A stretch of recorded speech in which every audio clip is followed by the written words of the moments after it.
Hello student, आज हम पढ़ेंगे second language Hindi grammar part 4 शब्द विचार। शब्द विचार को इंग्लिश में हम सब कहते हैं मॉर्फोलॉजी। ठीक है, सबसे पहले हम पढ़ते हैं संवाद। आप सभी जब अपने बुक खोलेंगे तो पेज नंबर 35 में आप लोगों को संवाद दिखेगा। यहाँ बता रहा है ऊपर दी संवाद है परंतु शब्द अनेक है। शब्द जो है वो बहुत है, जैसे बेटा, माँ, पढ़ाई, परीक्षा, व्याकरण आदि। इन सभी शब्दों का कोई ना कोई अर्थ होता ही है। बेटा का अर्थ, माँ का अर्थ, परीक्षा का अर्थ, पढ़ाई का अर्थ, कोई ना कोई अर्थ निकलता है। प्रत्येक शब्द वर्ण के मेल से बना है। प्रत्येक जितने भी शब्द है वर्ण के मेल से बना है। वर्णों में स्वर और व्यंजन दोनों शामिल है। यदि इन शब्दों में वर्णों का स्थान परिवर्तन कर दिया जाए तो वह शब्द नहीं कहलाएगा। जैसे बेटा का टाबे या मैंने का नैमे। जैसे मान लीजिए अगर हम बेटा का टाबे कर देंगे तो टाबे का तो कोई मीनिंग नहीं निकलता है, ये तो गलत है ना। और जैसे कि मैंने का नैमे, नैमे का तो अर्थ कोई नहीं निकलता, तो ये क्या है, गलत है। कर देने से वर्णों का मेल तो है परंतु अर्थ प्राप्त नहीं हो सकता। वर्णों का मेल हो सकता है मगर इसका कोई अर्थ नहीं निकल सकता। ठीक है, अब हम आगे पढ़ेंगे कि शब्द किसे कहते हैं। दो या दो से अधिक वर्णों का सार्थक मेल ही शब्द कहलाता है। ठीक है, दो या दो से अधिक वर्ण जो होते हैं उनका सार्थक जो होता है उनके मेल से ही क्या कहलाते हैं, शब्द कहलाते हैं। ओके, अब हम पढ़ेंगे कि शब्द को कितने भागों में बांटा गया है। शब्द को दो भागों में बांटा गया है। पहला है सार्थक शब्द, दूसरा है निरर्थक शब्द। ठीक है, पहला सार्थक शब्द। सार्थक शब्द का सबसे पहले हम अर्थ जान लेते हैं।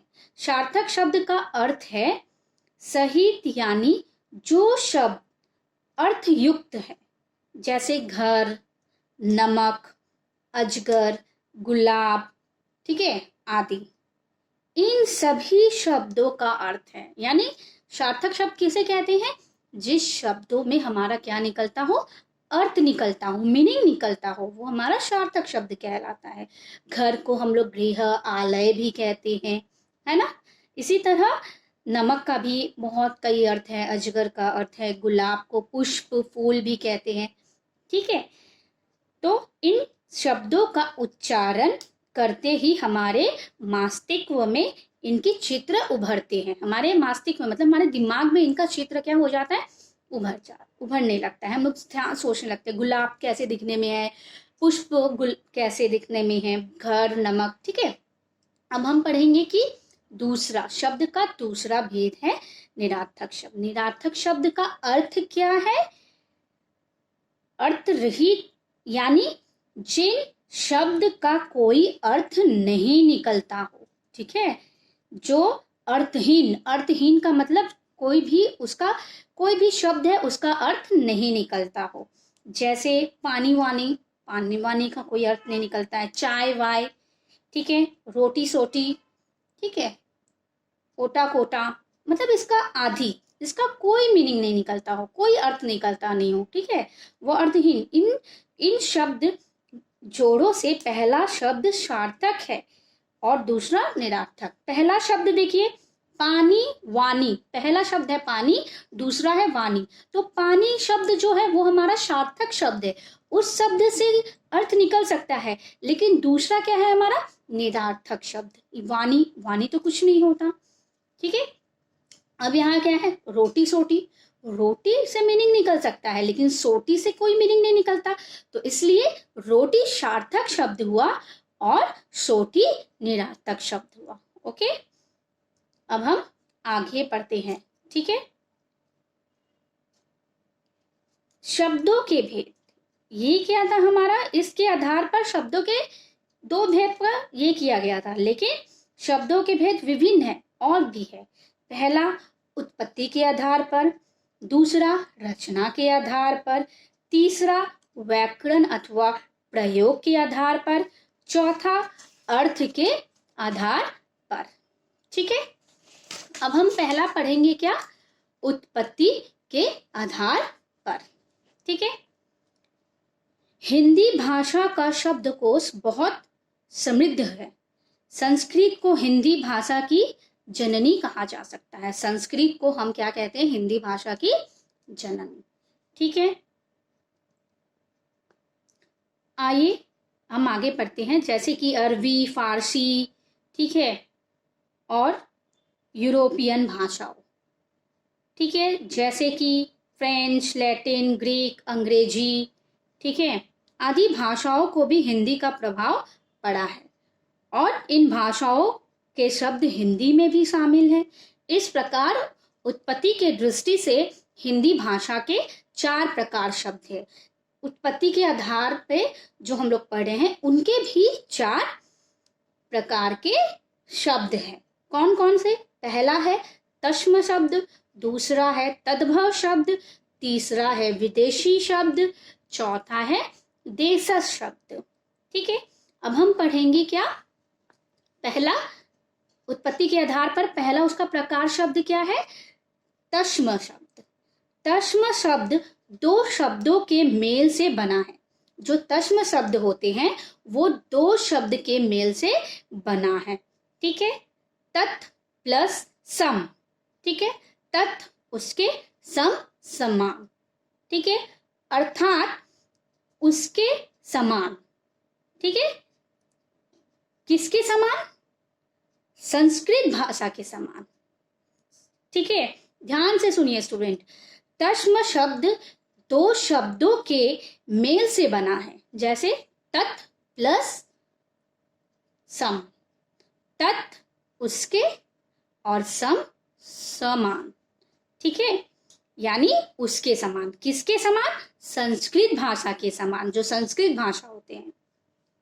तो डेफिनेशन क्या है, जिन शब्दों का प्रयोग संस्कृत के समान ही हिंदी में भी किया जाता हो।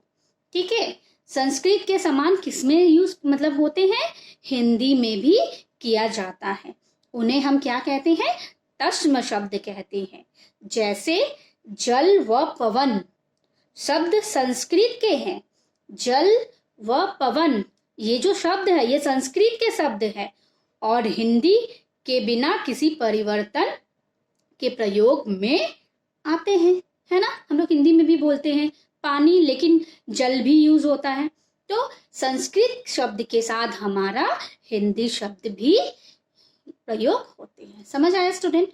अब हम नेक्स्ट पढ़ते हैं तद्भव शब्द। ठीक है, यह शब्द यानी तद्भव शब्द 2 शब्दों के मेल से बना है। ये भी 2 शब्दों के मेल से बना है। तत् प्लस भव, तत् उससे, इसमें क्या हो जाएगा, तत् उससे, और भव उत्पन्न होने वाला, जो उत्पन्न होता है, अर्थात उसे उत्पन्न होने वाला होता है। ठीक है, उसे हम लोग तद्भव शब्द कहते हैं। ठीक है, किससे उत्पन्न होने वाला? संस्कृत से उत्पन्न होने वाला। ठीक है, आइए डेफिनेशन पढ़ते हैं। जिन शब्दों का निर्माण संस्कृत से बदल कर होता है, उसे हम तद्भव कहते हैं। जैसे दुग्ध संस्कृत शब्द है और इससे शब्द बनता है क्या, दूध। ठीक है, दुग्ध ये हमारा संस्कृत शब्द है, लेकिन हिंदी में क्या होता है, दूध। ठीक है, रात्रि का क्या बनता है, रात। ठीक है, संस्कृत से हिंदी में होना, उत्पन्न होना। समझ आया? अब हम क्या पढ़ेंगे, जैसे कि तत्सम से तद्भव को बदलना है हम लोगों को। ठीक है, जैसे मैंने अभी समझाया कि रात्रि हमारा क्या था, तद्भव था। ठीक है, समझ आया? तो अब हमारा रात्रि हमारा रात्रि हमारा तत्सम था, अब हमको उसको तद्भव में बदलना है। ठीक है, तो वो क्या हो जाएगा, रात। ठीक है। संध्या क्या, संध्या हमारा क्या है, तत्सम शब्द है, उसको अगर हम लोग मतलब तद्भव में बदल देंगे तो क्या हो जाएगा, सांझ। तो वैसे ही तीसरा एग्जाम्पल क्या होगा हमारा, सूर्य, तत्सम शब्द सूर्य है लेकिन तद्भव में हम बदलेंगे तो क्या हो जाएगा, सूरज। ठीक है। चौथा क्या है, चंद्र, हमारा तत्सम शब्द है लेकिन हम तद्भव में बदलेंगे तो चांद हो जाएगा। इसी तरह आगे भी बहुत कुछ है, वो आप लोग ध्यान से पढ़ लीजिएगा बुक में, मैं आप लोगों को बता दूंगी। ओके। इसी तरह यहाँ पशु पक्षी कीट पतंगों का भी है। काक को कौवा कहते हैं, गौ को गाय कहते हैं, पक्षी को पंछी कहते हैं। ठीक है। सर्प को सांप, में तत्सम में है, तद्भव में बदलना है। उसी तरह रिश्ते नाते से संबंधित तत्सम शब्द है क्या, भगनी, भगनी को हम लोग बहन भी कहते हैं। ठीक है। वधु को बहू, वधु हमारा तत्सम शब्द हो गया और तद्भव शब्द हमारा बहू हो गया।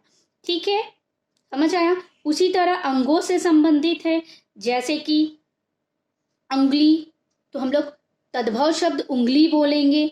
ठीक है। कर्ण तत्सम शब्द है, कान हमारा तद्भव शब्द हो जाएगा। ठीक है। जीवा, ये हमारा तत्सम शब्द है, तद्भव शब्द हमारा क्या हो जाएगा, जीव। Okay student. तीसरा है हमारा विदेशी शब्द। समय समय पर अनेक विदेशी भारत के संपर्क में आए, इनकी भाषाओं ने हमारी भारत की भाषाओं को बहुत क्या किया है, प्रभावित किया है। ठीक है। जैसे अरबी में फारसी भाषा है, ठीक है, अंग्रेजी भाषा है, इस तरह की ये विदेशी भाषा है। चौथा है देशज शब्द। देशज, देश प्लस ज, देश प्लस ज अर्थात देश में जन्म। ठीक है। देश में जन्मना, जन्मना। ओके। देश प्लस ज यानी देश में जन्म। भारत में लगभग हर राज्य की अपनी अपनी एक भाषा है और उन भाषाओं को अपनी अपनी तरीके से वो लोग बोलते हैं।